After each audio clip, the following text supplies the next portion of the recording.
ASMR Gaming News.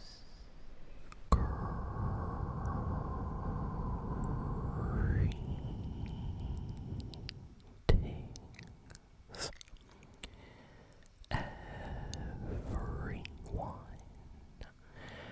and welcome to a new ASMR Movie Geek review. So today, I am going to be reviewing the new Star Wars Mandalorian and Grogu movie. So, don't worry about spoilers. If I do mention spoilers, I will give a warning near the middle of the video, probably like this. Spoiler, spoiler, spoiler, spoiler, spoiler, spoiler. That way, you know that I will probably be talking about some spoilers. But, yeah, I'm chewing two delicious pieces of strawberry bubblegum. And I have some nice Star Wars Mandalorian gameplay here from Fortnite. So, first, I know this review is a little bit late.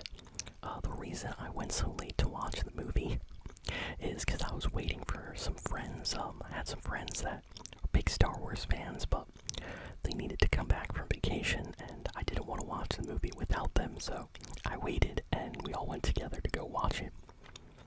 So, had a great time at the movies.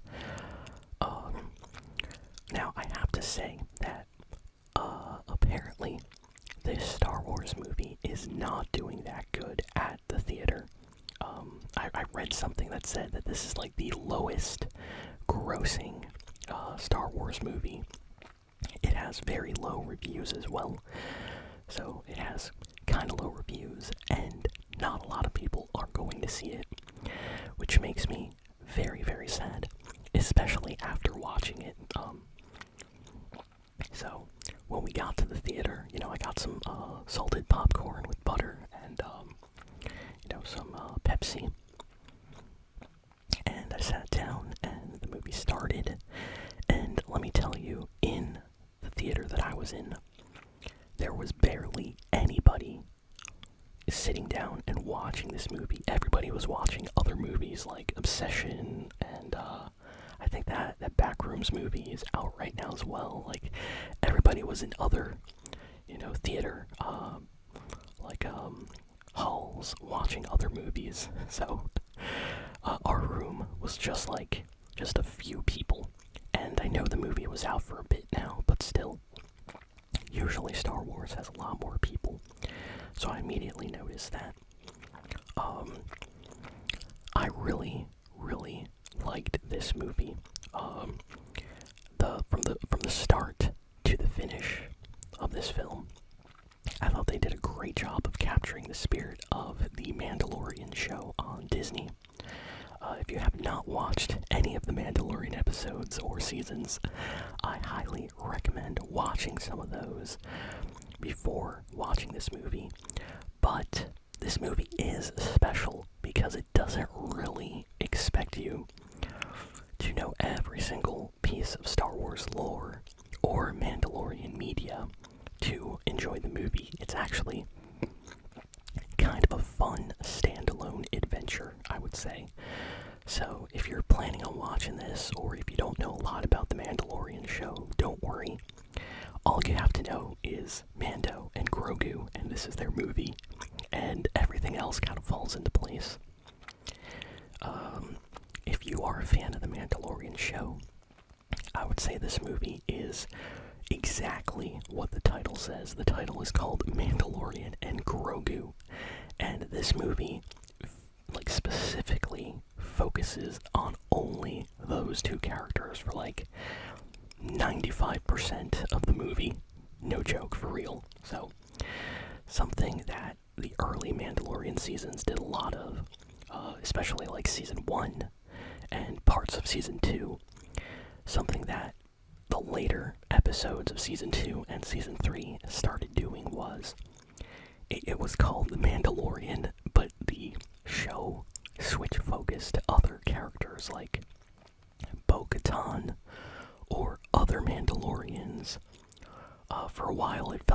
adventures of the Mandalorians, or the adventures of Bo-Katan, or just the adventures of like Boba Fett and Fennec Shand, and it was a little bit strange, especially if you really liked season 1 of Mando and you just wanted more Mandalorian and Grogu. So this movie is for those people, the people that wanted more Mando, more Grogu. This is like a long 2-hour episode. It felt like a full, complete Mando episode that was 2 hours long. It almost felt like they could have made this an episode, but it would have been the longest Mandalorian episode ever, because the entire story is like one adventure, and it has some twists and some turns, but it really is from start to finish like one mission, like one story, and I love it for that. I liked it a lot, I have to say. As far as like Star Wars movies go, I would say that this is going to be one of the most underrated, like, modern Star Wars movies, along with like the Solo movie. If you watched the Solo movie, you know what I'm talking about. If like people that watched it liked it, and everyone that did not watch it just thinks it's a bad movie. It's basically like a spin-off, a side story that kind of tells a little bit about the early years of Han Solo before he got the Millennium Falcon, and I really enjoyed that movie. It has some really good plot twists, and just seeing some of those characters from the original Star Wars trilogy, but their younger years, was actually really entertaining, and I liked it a lot. But that movie did not really do good at the box office. In fact, it was kind of a flop for Disney, and it has kind of low reviews, and the Mando movie seems like it's very similar. But here's the thing. This movie works on a lot of different levels. I would say it's even better than the Solo movie, in my opinion, in some areas. So, I love how this movie, from start to finish, follows like a plot line, and it is like really satisfying to see this movie not go in completely different paths or other stories or something that like previous Star Wars movies have done, like The Last Jedi and just some of the more recent Star Wars films that Disney has put out. They kind of like confuse the audience with like a lot of plot twists, a lot of like chaos just happening. So it was very, very satisfying to like sit back, relax, have a movie that just focused on Mando. He's on a mission, he has to do something, Grogu is with him, and everything kind of like follows that line. And I like that. Very good plot line, by the way, for the movie. It kind of ties up some loose ends from some previous Mandalorian episodes. I'm not going to get too far into that right now, but the visual style, fantastic. I thought all the special effects in this movie were really well done. It felt like a high-budget, quality version of like an episode from the show. Like, it really felt like they wanted to make a special Mandalorian episode, and instead decided to put all that money into making like a good movie. The music, oh wow. The music in this movie is unlike any other Star Wars movie ever. It really feels like inspired by like other almost sci-fi movies a little bit, but I think it fits. I think it really fits the Mandalorian movie, because Mando is not a Jedi. He's not really for the Empire. He's not really for the Rebels or anything from like previous Star Wars. Like he is his own kind of bounty hunter. So it makes sense for his movie to have a soundtrack that's different. And the only thing I can say is it felt a little bit at times like almost like Blade Runner. If any of you are familiar with like the Blade Runner 2049 movie with Ryan Gosling, or even the original Blade Runner movie with Harrison Ford, that movie has like a very cyberpunk, futuristic soundtrack, and it feels like that kind of inspiration. was applied to the soundtrack for this movie. It has a really different style of music, and I like it. Very like synthy and electronic at times. Of course, you have the regular Mandalorian theme, but early on in this movie, like Mando goes to like a very futuristic, almost cyberpunk city, and there's this like soundtrack playing in the background, and at first I was like, what is this? What kind of music is in my Star Wars movie? And then I kind of started enjoying it, especially during like the fight sequences, like the action sequences. It really added to the, I don't know, to the like fighting choreography style that Mando has, and it just really kind of added like an intensity to the scenes in some way. It's kind of hard to explain, but I thought the music really went well, and it was very different from any other Star Wars movie. So this is something that Disney has been exploring. If any of you watched the Star Wars series on Disney Plus called Andor also features like a lot of really varied styles of music. There's like a dance like music sequence during one of the parties in the movie with Mon Mothma that went kind of viral when that Andor season, launched. A lot of people on TikTok and stuff were talking about that music. I'm sure if you look up Star Wars Andor like dance music on YouTube, it probably has like millions of views. People really like that party like soundtrack for that show. And it feels like that kind of experimentation with like different styles of music was also applied to this Mandalorian season, so I liked it personally. So really good visuals, special effects, everything looked very well done, including, well, I can't get into that, but the enemies in this movie, oh yeah, exactly what I wanted. And if you're a Star Wars fan that you wanted to see something different, this movie will definitely give you that. It did not follow any of the cliches or expectations of any previous Mandalorian episodes or previous Star Wars movies. It kind of played around with things and did stuff differently, so I liked this movie for that.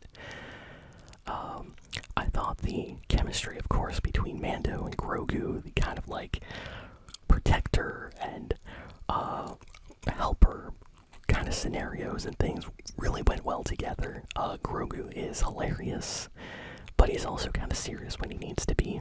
Very helpful. There's a part of this movie, well, there's maybe two parts of this movie where Grogu really shines, and he definitely gets a lot of character development in this, so I like that.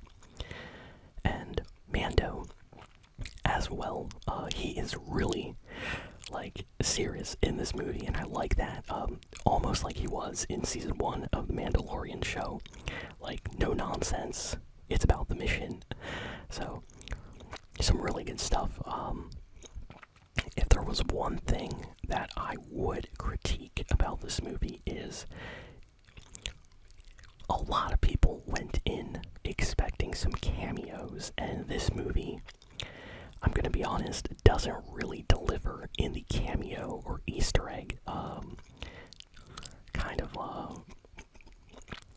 expectations that Star Wars fans had for it. The reason for that is a lot of Star Wars movies will reference characters, or they'll have like scenes where, Luke Skywalker will show up, or Han Solo, Leia, or even just random characters from like the show, or enemies, or things like that. This movie, it's called Mandalorian and Grogu, and it really is only Mandalorian and Grogu. And at first I was like, wait, they're probably gonna have at least like, one other character, or 2 or 3. And I'm not really trying to spoil anything, but it really is the Mandalorian and Grogu movie. So that's the one thing I kind of wish, if Disney could change one thing about how this movie was directed, I think I would have put in a cameo here or there, maybe near the end of the movie, middle of the movie, just a little something for the Star Wars fans that wanted to see some of their favorite characters the Mandalorian show has done this before, where they kind of showed characters in other locations, what they were doing. So I went into this movie expecting certain characters to at least get a little cameo, like, oh, Mando's on a mission right now, and then flashback to Mandalorian or something like that. But no, this movie did not do that at all. I have no idea why. Apparently Dave Filoni, he mentioned in an interview that he really wanted this to be focusing on Mandalorian and Grogu. And, I think that's why. I really think they were, like, strictly focusing on nothing else from the Star Wars universe except for this duo. So, let's get to the spoiler section, but before I do that, I gotta say, I like the movie. It's really good. I give it a 7.5 out of 10. It's not the most amazing Star Wars movie of all time. It's not like a 10 out of 10, 9 out of 10, but it is very good sci-fi. It is a good Star Wars movie, and I would say it ranks in the top 5, if not, top 5 best Mandalorian episodes, because the movie literally feels like a Mandalorian episode, and it's one of the better ones. So if you like The Mandalorian, go watch the movie. If you've never watched The Mandalorian show, still, you'll probably enjoy the movie. It is a bounty hunter with his, like, little kind of a sidekick going on a fun sci-fi adventure, and a lot of chaos and things happen along the way. But it's really good, and it has a very different soundtrack than what you normally expect from a Star Wars movie. And a lot of action, a lot of action. More action than the Solo movie. More action than the Rogue One Star Wars movie, I would say. So, a lot of action scenes, which I really, really enjoyed. So, spoiler. So, I'm not going to go through the entire story of this movie, but we're going to go through it kind of fast. I really enjoyed how this movie continued, kind of like the interactions where it left off, basically, between Mando and Grogu.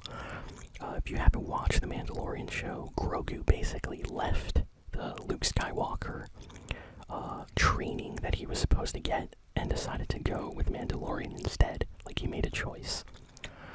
And in this movie, we can kind of see that progression, and Grogu almost like leveling up, I would say, as this movie goes on, which I really enjoyed seeing. So he definitely got a lot of character growth. And Mando, the movie starts out like very bombastic, very crazy, with like a huge, crazy mission that he has. He has to go and take out some old villains that are still around from the Empire days. And there's like a nice action sequence in the snow and stuff with walkers and things like that. Great scene.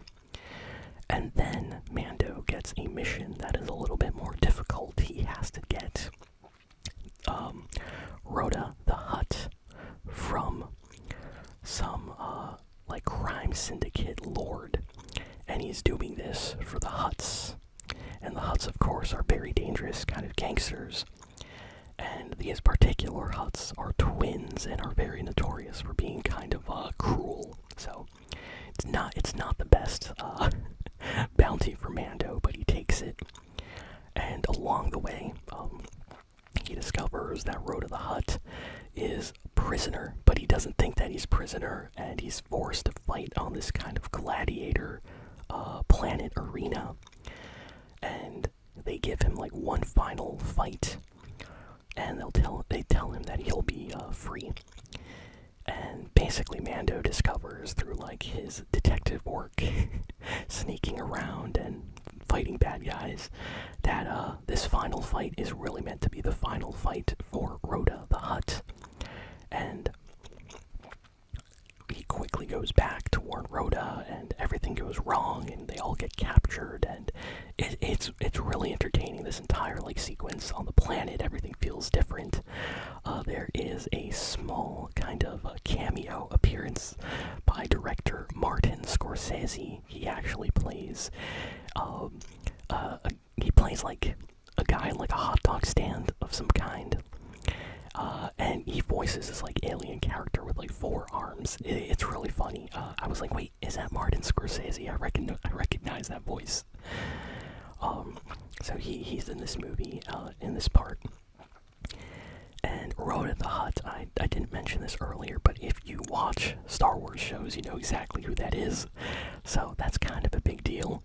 Rhoda the Hutt being in this movie for the first time outside of the cartoon Star Wars shows. And Rhoda is, you know, he's a good Hutt. He's not trying to be a bad criminal like his father Jabba, or like the Hutt twins, which are the main villains of this movie. So a bunch of chaos happens. Rhoda the Hutt gets saved, but only after Mando gets captured and Rhoda the Hutt and Mando fight. Mando spares Rhoda's life like twice in this arena, and then the kind of crime lord syndicate leader opens up all of the kind of prison hatches to all of these like dangerous alien monsters from across the galaxy. And this reminded me a lot of Star Wars Episode 2, Attack of the Clones, where you have like Anakin and Obi-Wan Kenobi and Padme fighting in this arena before like Count Dooku. And there's just like a lot of fighting and stuff, and we kind of got to see some aliens in that. But in this one, it was like 6 or 7, yeah, 6, 7 different alien monsters from different planets. I recognize, I think, like 2 from other Star Wars like media, but some of these I've like never seen before, and they all look like deadly and dangerous. And Mando was fighting these, and Rhoda the Hutt was fighting these, and they kind of work together to escape. And then some of these monsters end up escaping as well, causing chaos throughout the city. Mando and Rhoda the Hutt safely board a ship and try to get out. But while they're leaving the planet, Rhoda the Hutt tells Mando that if he takes him to his twin family members, that the Hutts are actually extremely cruel and will try to kill him. And he doesn't want to be like them, and Mando feels kind of bad because he doesn't want to give Rhoda the Hutt, but he accepted this bounty, and he knows if you accept a bounty and you don't do exactly as it says, things can go sideways. And the main reason that Mando even took this bounty was because he's working for like the good guys, you know, and they basically told him that if he did this assignment for the Hutts would then give him information on a long-lost kind of secret Empire general or commander, and he needs to find this guy. And then Rhoda the Hutt reveals that the crime syndicate leader on this planet is actually the guy that he's looking for, and he used to work for the Empire. So Mando all of a sudden is like, wait, so now I don't have to take Rhoda back to the Hutts to get that info, because he just gave me the info. So they work together, they storm this like head of this like mafia syndicate's kind of palace, they kidnap him, and there's like a huge like battle sequence and everybody's fighting. It's awesome. They get out of this planet, they head back to, you know, the base of operations, and, you know, he basically walks in like, hey, I didn't do this for the Hutts, I did this for us, and here's Rhoda, and here's the details on this commander like coin that you're looking for, and I captured him, here he is. So they're really happy with him. But shortly after, Rhoda the Hutt gets kidnapped, and then Mando and Grogu have to go rescue him, and then they also kind of get kidnapped, and it's revealed that the Hutts were kind of like 200 IQ playing everybody. They were feeding info to both sides, so they had no intention of actually helping Mando or Rhoda or even the crime syndicate lord. They were planning on, you know, taking out everybody and just like lying to both sides and getting rich. So Mando is forced to basically give up his helmet to the Hutts, and they kind of mock him saying that they know the Mandalorian creed doesn't allow the removal of one's helmet. Little do they know that Mando knows exactly where, the waters on Mandalore are, so he technically could go back there. But he basically tells the Hutts that, he's fine as long as he kills those that have seen his face. And they kind of laugh at him, and they throw him into a pit. Similar to Jabba the Hutt throwing Luke in the pit near his throne, but instead of a rancor, this is like a huge, giant snake in the water, and it's insanely creepy looking. It's blind and scary. One of the coolest monster designs from this movie, and this thing is dangerous. And they also reveal that they have special plans for Rhoda the Hutt. They plan to kill him very slowly and torture him, and we get to see Rhoda the Hutt kind of captured, unable to move, being tortured by his family members, and you kind of feel bad for him, of course. And then Grogu escapes, and get this, Grogu with a team of friends, they all gang up together, and this entire sequence is just awesome. Grogu really saves Mando and helps him get out. Mando is busy fighting this water snake, and he is not having a good time, but he manages to escape thanks to Grogu. And then they sent out this entire kind of special force of droids that the Hutt clan kind of owns on this planet. This is a swamp planet, and you see all these mercenary robots and stuff out searching for Mando and Grogu. And Mando actually gets injured while he's escaping by this snake, and the snake's poison is extremely dangerous. So he's slowly falling asleep, kind of getting paralyzed, and Grogu realizes this, so he decides to not escape, but to stay on the planet, hide Mandalorian's his body, so that he can get better. And he looks for a cure, and there's this whole sequence where you don't know if Mando is going to be okay or not, because things are looking really bad. But we have a lot of character development for Grogu in this period. At first I was like, hey, maybe Grogu's gonna do Force Heal or something like that. But no, Grogu actually does go out and try to find medicine. He meets somebody near the swamp that's kind of friendly and helpful. As he's avoiding bounty hunters, really dangerous bounty hunter that's after Mando in this movie multiple times. Mando has to fight the same mercenary that's after him, that's working for the Hutts, and this guy is really, really good.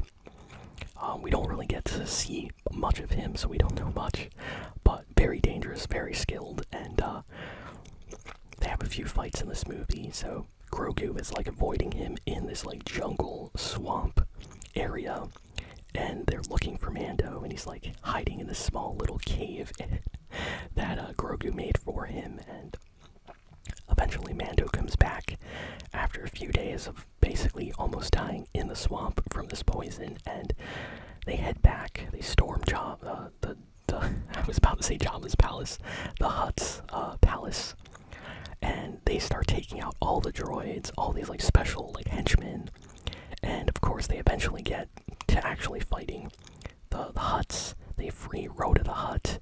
This mercenary comes back and tries to 1v1 Mando again. Everybody's fighting. Rhoda the Hutt manages to basically defeat the twins, knocking them into the same pit with the snake, and they get eaten. So that was very satisfying to see them get defeated like that. And Rhoda the Hutt then gets saved by Grogu, who Force lifts him up out of the pit so he doesn't die.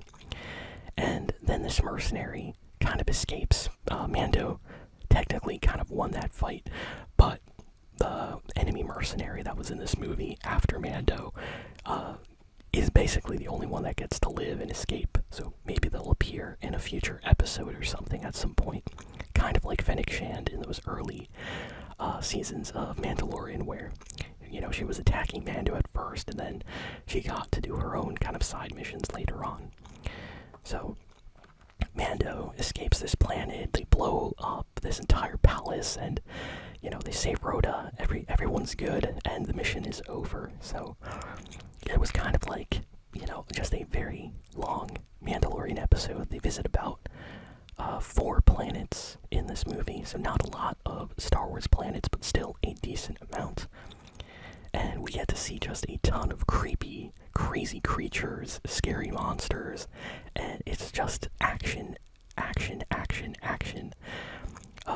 It's like action scene after action scene, chase sequence, fighting scene, another action scene. I loved it, really, really loved it. Very entertaining.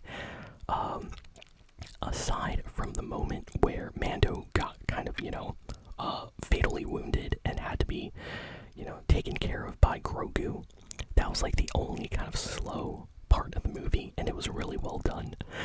So, yeah, this movie was super intense. I loved it. Very good pacing. It felt like an hour and a half, even though it was a much longer movie. So, I recommend go watch this movie if you like Star Wars. It is really good. And it makes me sad that this movie is not doing well in the cinema right now. I think it definitely deserves more people watching it. And it deserves a higher score. I think I saw on Metacritic it had like a 45 or something. That's so bad. This movie deserves way better than that. So, Pedro Pascal, fantastic voice acting in this movie.